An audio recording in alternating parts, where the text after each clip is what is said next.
President Donald Trump united front on Jerusalem issue for the sake of peace. The move by President Donald Trump to go ahead with the sensitive issue of pushing the agenda to recognize Jerusalem as Israel's capital has brought about an overwhelming sense of unity against the leader of the world's superpower.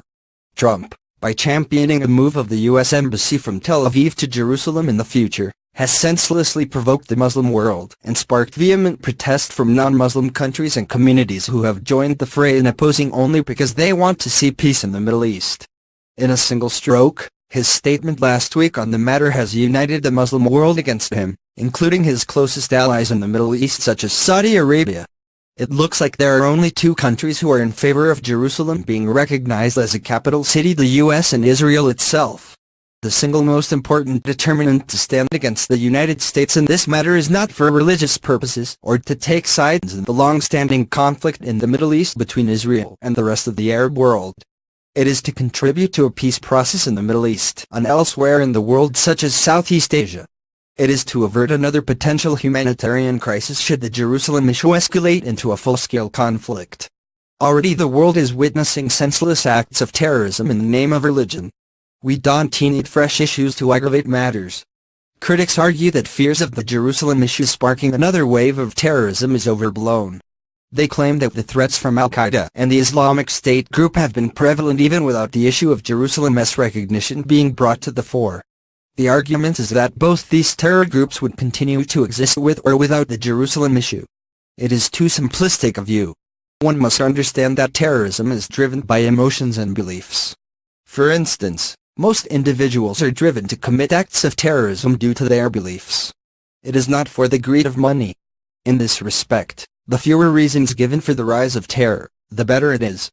The Jerusalem issue gives rise to one more reason to provoke acts of extremism and terrorism. Any political party in the right sense of mind should oppose it, irrespective of its alignment in the Israel-Palestine conflict. It is a matter that needs a united response by all from all races and religious beliefs. Towards this end, members of the ruling Beis Nasir now will stand together with PA to protest against this issue. It is only for a just cause to fight for what is right and with the view that it would minimize security threats to this part of the world. To understand the thorny issue of Jerusalem, one must appreciate the dynamics of the Middle East conflict. Jerusalem has been the center of a peacemaking effort in the Middle East ever since the partition in 1947. The sensitivity surrounding the status of holy city that is claimed by all Jews, Muslims and Christians led to the United Nations to treat it initially as a separate entity from the Jewish state. But Israel has always claimed Jerusalem as its capital, although no country has, until now, recognized it as such. Although the U.S. Congress in 1955 allowed for an embassy to be set up in Jerusalem, previous presidents never honored it, taking cognizance of the sentiments on the ground. To recognize Jerusalem as the capital of Israel would be tantamount to eclipsing the hopes of Palestine claiming its own capital in the now-occupied East Jerusalem. It would tear up an already fragile peace process struck in Oslo in 1993, where it was decided that the final status of Jerusalem would be decided and settled through negotiations. Malaysia is a small part of a global united front against the antics of one person called Donald Trump.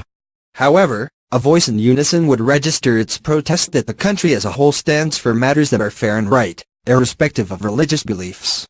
Read more at https://www.thestar.com.my/opinion/columnists/the-star-says/2017/12/17/united-front-on-Jerusalem-issue-for-the-sake-